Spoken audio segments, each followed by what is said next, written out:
and welcome to this on-demand guided workshop session on getting started with app and desktop virtualization.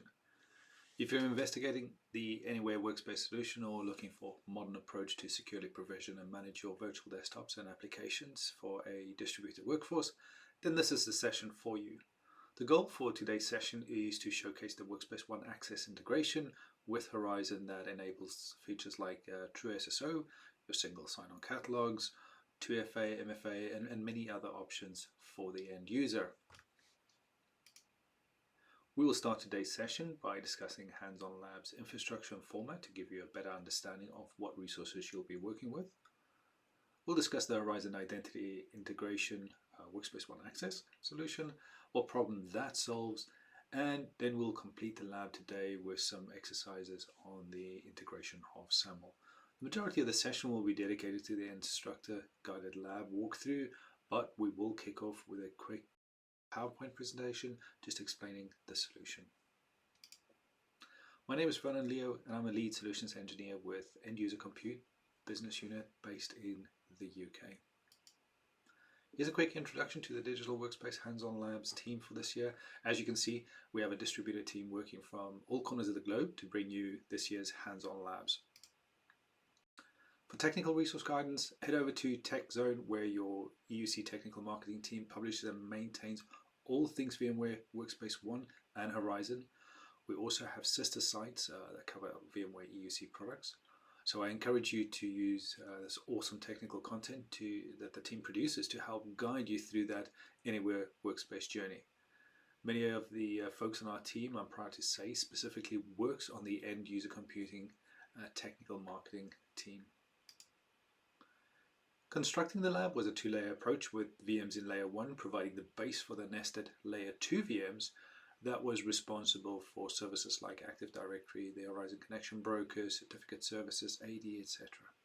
We also used the VMware SaaS integration services and tried our best to build a complete Horizon platform for you. So feel free to test some of your own scenarios.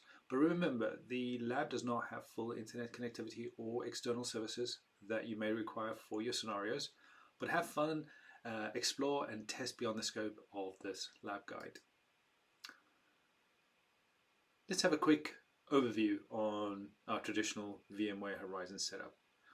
As we all know, and we love VMware Horizon and understand that the solution offers us a simplified management and end-to-end security and a great user experience with our trusted digital foundation, the evolution of how we consume these applications and desktops need to really be in line with how we deliver these applications securely, with the end user experience being our top priority. Identity integration with Workspace ONE Access delivers this strategy into your Horizon platform. There's 6 key areas to consider as part of that application and desktop delivery strategy that we need to look at. The first part is to ensure that we secure access with a delivery mechanism that understands conditional access, but also ensures the user can move forward freely within the authenticated space once identified, to provide that seamless integration between the desktop, the application, or any other resources that could be leveraged with that same token. In this modern application world, it's important to ensure we aggregate all of the different identity providers and create integration through that single broker to ensure we deliver the identity source forward to the service that requests it at that point in time. As an example, creating your favorite SAML app like ServiceNow or Salesforce can become a seamless experience that enhances the user desktop experience within Horizon. So it's important to weigh up the pros and cons when you start considering your design for these components like Workspace ONE Access. The on-premise deployment for this feature is an option, but remember, without incurring additional cost, this is a SaaS service already provided for you through your universal subscription on Horizon. Think of the possibilities of creating desktop and application sets for Horizon users with seamless integration between your chosen providers with a single, consistent catalog delivery mechanism using that portal or through the virtual desktop on any device. The SaaS service integration with unified endpoint management not only saves you time and effort when looking at a best practice to deploy, but also maintaining the solution and ensuring you have the latest industry features ready as and when they are released. Extending the service beyond the desktop is key to the user experience. We will not be extending that service today. We will look at the basic SAML setup. The guided workshop for today will be focused on Module 5, Identity Integration Workspace One Access. The HOL 225101 DWS Lab also includes 8 other modules that focus on Horizon components and solutions, including Horizon Cloud Services, App Volumes, Modern Management, Dynamic Environment Manager, and many others, so feel free to explore them further. We'll only look at completing Module 5, integrating our Horizon Connection Server with Workspace One Access, and set up some policies. The true SSO and modern management approach that we spoke about in the slide deck can be found in Modules 6 and 4. So let's switch over to the browser and get the basic steps of SAML integrated. Right, now that we're in the browser, I've saved some time by logging into HL 2251 already. This is our getting started with app and desktop virtualization. The manual on the right hand side can be used to navigate yourself through the modules and to understand what is in each module. So today we'll be taking Module 5, as you can see, Introduction, preparing your Horizon integration for access. Then we have the SAML authentication, we'll do the pod federation, and then we'll launch some desktops and create some policies to see if we can restrict or allow desktops and applications. The lab guidance itself, let's spend a second on that. If you go to the lab guidance, this first section over here, you'll see that not only can you see the lab module list, but this will guide you through exactly what is in the lab, how to navigate. It will talk you through Holly, our virtual assistant. You can ask questions, follow up, new labs being released, or generally just if you have a problem or need assistance or further explanations, feel free to reach out to Holly. You may be able to start a conversation with an online expert or just ask for help on a lab that is not performing the way you would expect it to. Let's close the panel and let's start the lab. Right. Once logged in, ensure your lab status shows ready. Once we're ready, we're going to go and select Google Chrome. First thing we want to do to get the lab ready is we want to go to our Horizon, and in this case we want to go to Horizon 02. Horizon 01 is already set up for the lab and for the other modules. Remember, you can take any of the modules. The modules is not in sequence, you can take any of them in any order. They don't follow in each other and they don't have a dependency on each other, so feel free to take them at will as many times as you wish.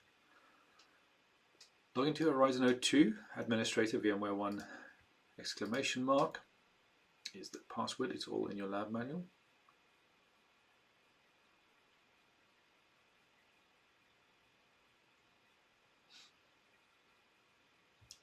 So the first thing we're going to do here, looking at the little chevron arrows here on the left hand side, we want to go to the inventory and we want to go to desktops. Reason for this is we have a pool that's been pre-created for you, but there is no VMs in that pool. So what we're going to do is we're going to add a VM to this manual pool first, and we're going to use that to do some of our publishing and rules today. Go to the Machines tab and then add the first machine in this list.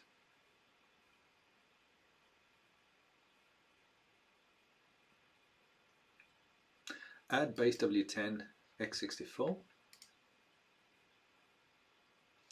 You should have a quick pop-up saying that machine has been added successfully. Use the refresh on the right hand side of the screen to ensure the machine is there, and it will take a minute or two for the machine to be prepped and the status to be enabled for the agent communication. While that is going on, we can close the inventory and then go under the settings tab on the left hand side to the servers. In the servers, what we're looking for here is we're really looking for the connection server itself. Click on the connection server and you'll see we only have one connection server here, Horizon 02. What we're going to do is we're going to edit Horizon 02 and we're going to specifically edit the authentication. Now, in order to integrate SAML, we need to enable it. The way to enable it is two options. We can allow or require. For this exercise, we're only going to do allow. And then we need to set up the actual SAML authenticator. So we need to tell it what that source would be. We need to label this, keep it a dynamic. We'll call the label workspace 1 access. And then the metadata URL. So to get the IDP XML data, we need to put our SAML provider between the brackets. So the SAML provider in this case, if we open a new tab, would be under workspace 1. You'll see here's the admin tab. This here is the address we're looking for, access01.corp.local. That there is the address you need.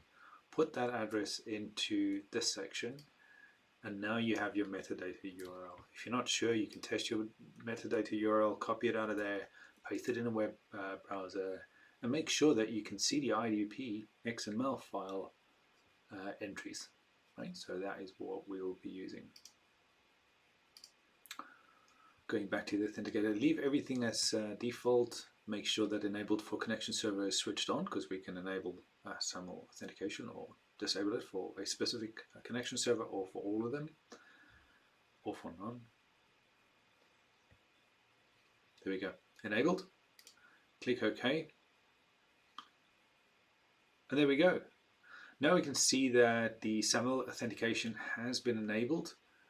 You'll see some of the other options might be still available or accessible, but as we then change our authentication from allowed to required, we'll also be able to do things like enable workspace 1 mode, where we can also force then a client connection has to come from workspace 1, otherwise it'll fail, etc. That is a next level down, which we're not going to cover in this lab today. Once you're ready, click OK. And that is it. So as far as the SAML authentication for this pod is concerned, for this Horizon 02, all of the desktops and applications can now be harvested through Workspace 1. If we look at Workspace 1 and we go and select the system domain, that is not connected to any Active Directory, but that would be the domain that we selected right in the beginning when we set it up. Let's just log in there.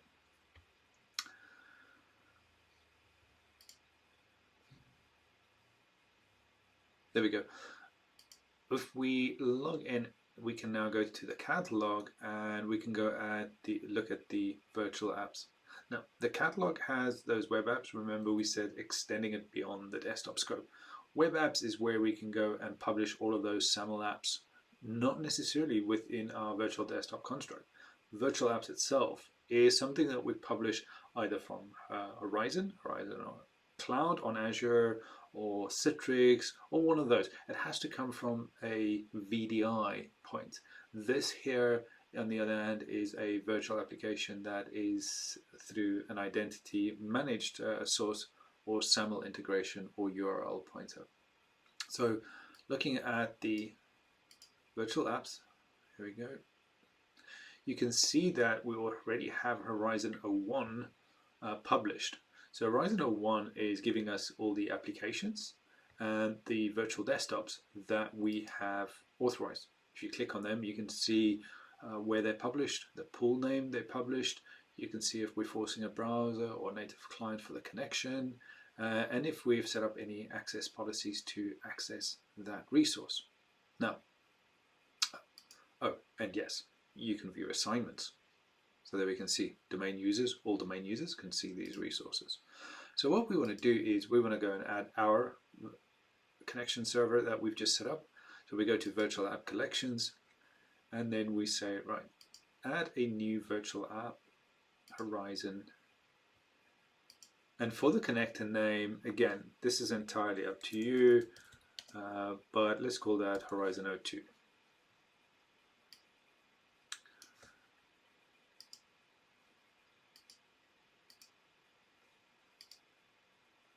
think this is a bit better. You'll be able to see my entire screen as we go through this wizard. The name Horizon 02. This is not sensitive. This is just for yourself to understand which pod you are connecting to. The connector is in there already. Remember, Workspace ONE Access needs a connector to the domain that you are syncing to. So if you think about Workspace ONE Access, remember we said this is a SaaS service.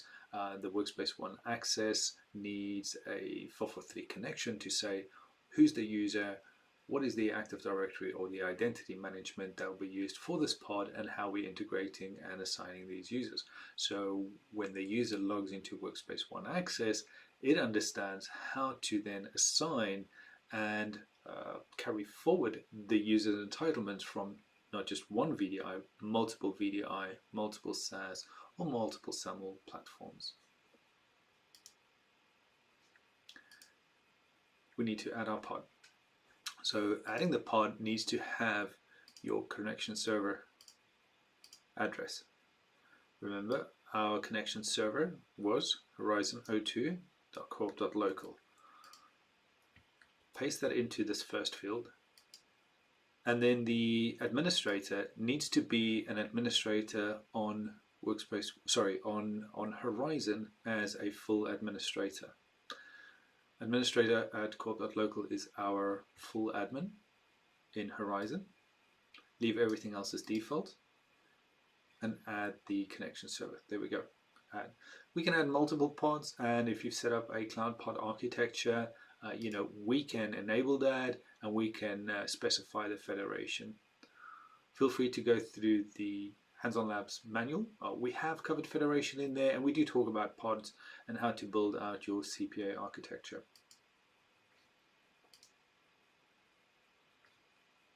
You can leave this all as default, or you can set this to replicate at will, hourly, weekly, monthly. Save and configure your network range. Now for this pod, our network range will be static. We don't have different ranges it's going to come from. So you can see it's successfully added.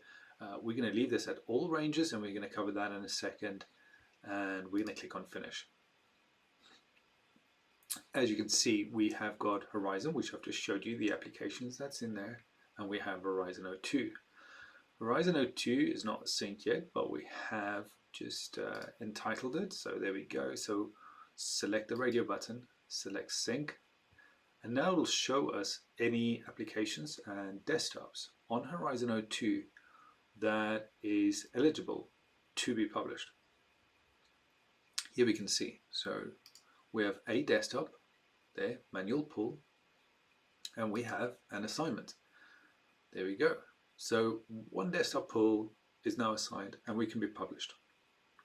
If we click on Save, that manual pull that we specified earlier will take a couple of seconds. If we go back to our catalog, we should now within Virtual Labs be able to see, there we go, man pull 1. And there's our Horizon connection server. There we go, horizon02.corp. So that's successfully replicated, and you can see your catalog items come through.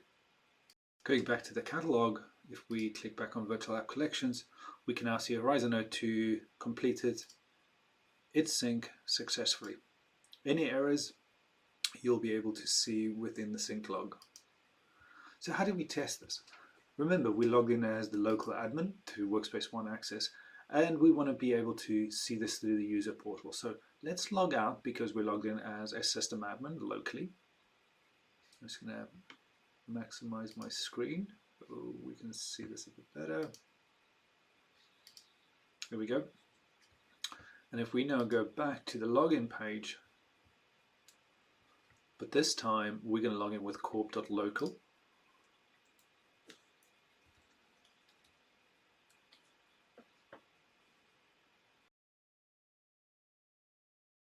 What we want to do here is in the username, we want to specify user1 module 5 and the password being exactly the same, VMware 1 exclamation mark.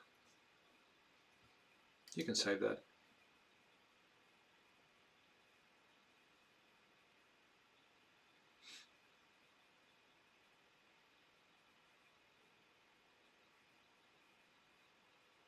Wow,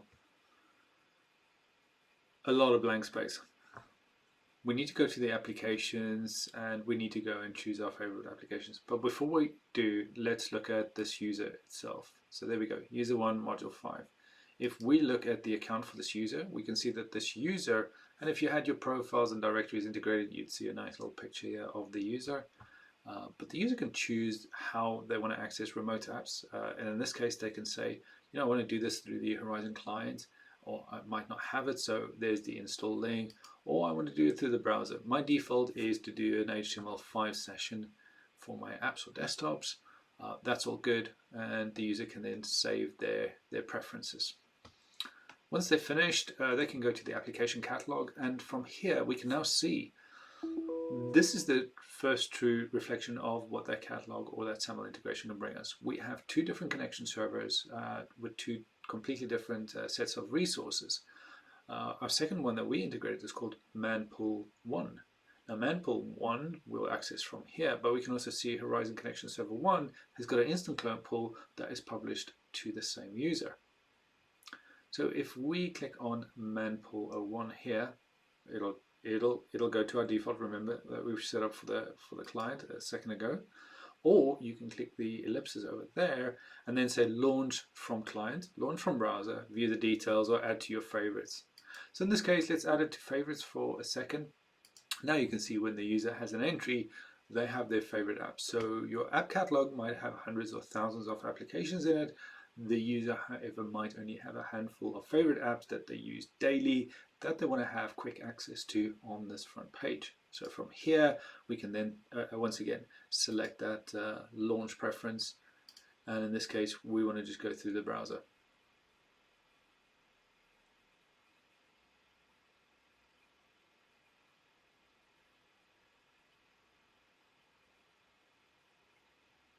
Horizon clients fired up through the HTML web browser.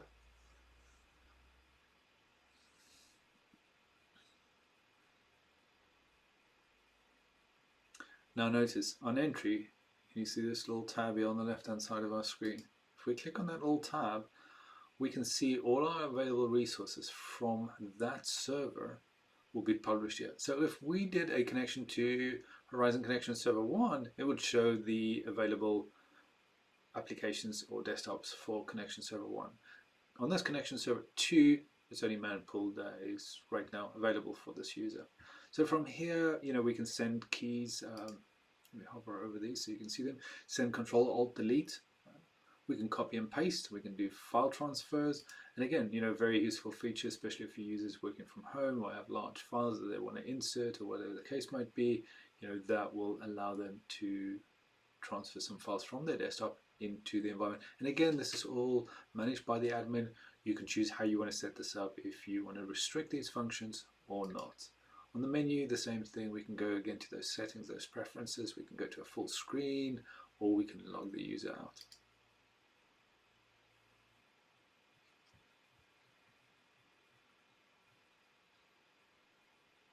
There we have it. There's your successful desktop now published through Workspace ONE Access onto Horizon 02, and as you can see, there we go, user 1 mod 5. With very little effort, we've managed to publish the resources through Workspace ONE Access. We have that SAML integration. Our applications and desktops are now ready to be used through a single portal or a single session for this user. And once you're ready and you've explored and made sure you got to this point, you can sign out and sign off. Right, so there we go, I disconnected.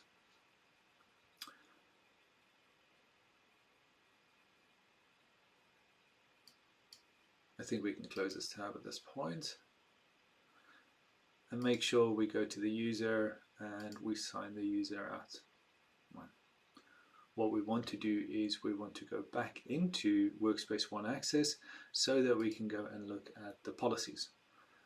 So we know that we can get into the applications and desktops, but the last step we had when we set that up on the virtual app collection was the network ranges. Those network ranges and policies is what we're going to look at next. So drop down and select system domain and log back in with your admin and VMware ONE password. Now that we've logged in, let's go to the policies. Under the Identity and Access Management, click on this tab over here.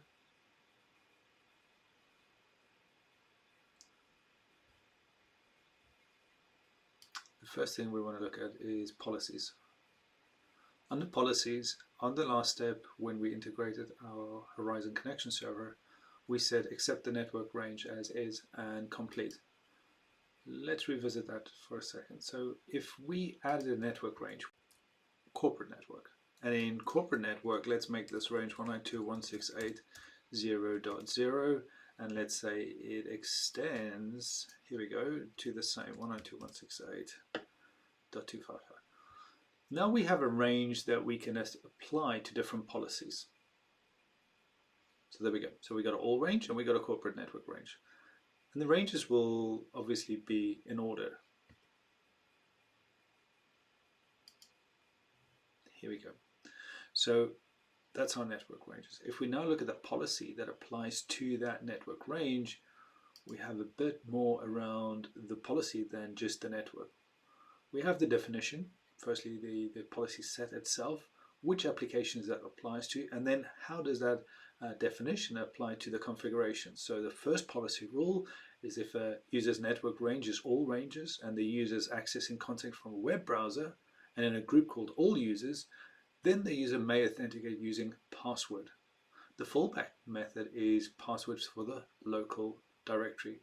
If the user successfully logged in, that token will stay active for 8 hours. So edit that policy. Let's see what that looks like internally. That's just a policy name. That's generic. It can be anything. Here's where the default policy will always apply to all your applications unless you select or change them. And then within the actual configuration here, you can see applying the network range from top to bottom. There, all ranges. Device type is a web browser. This one is a workspace one app or hub application. And what does this say? 8 hours, and this one 2160. So what does all ranges mean? If we click on all ranges, we will now see that if a user network ranges all ranges, web browser, authenticate using password or password local directory. Let's use the application we've just set up, that virtual desktop, Mempool 1, and let's use the range and see if what we can create is maybe the opposite of this. If this default policy allows you in, let's set up a deny policy to see how this will interact with our user if we specify a policy here. So let's cancel out of that. Let's create a new policy. Let's add a policy, test the deny rule. Let's call that internal network.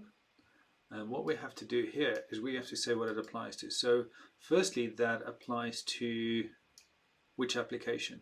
So in here, we can either select from our catalog or just type the name in that we wish to use.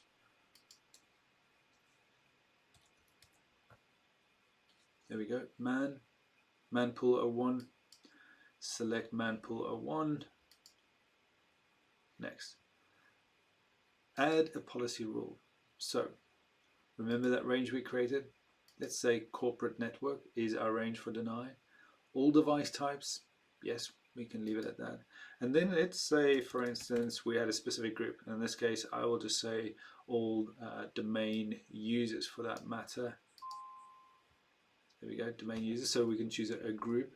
And I don't want them to authenticate. I want them to deny access.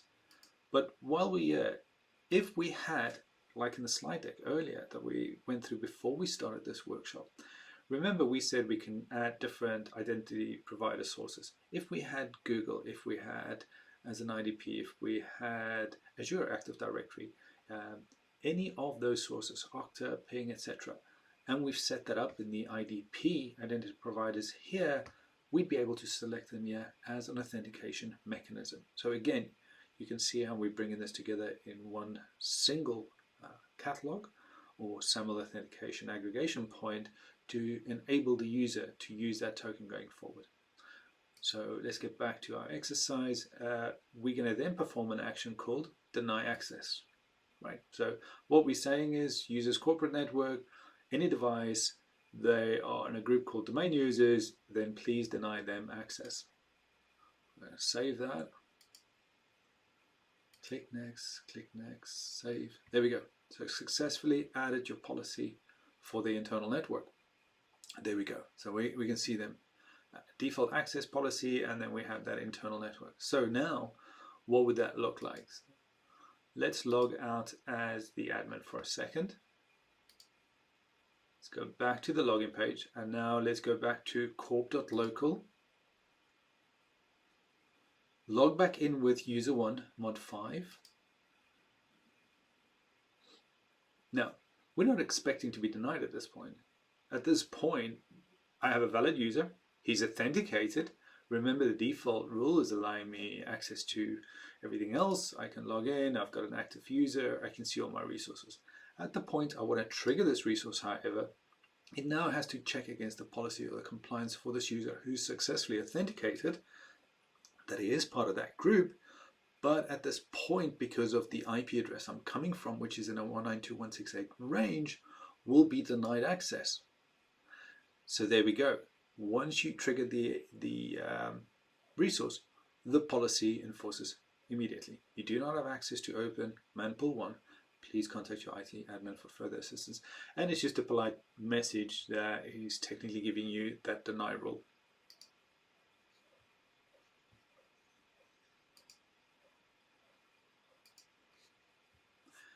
That completes the deny rules or the policy setup.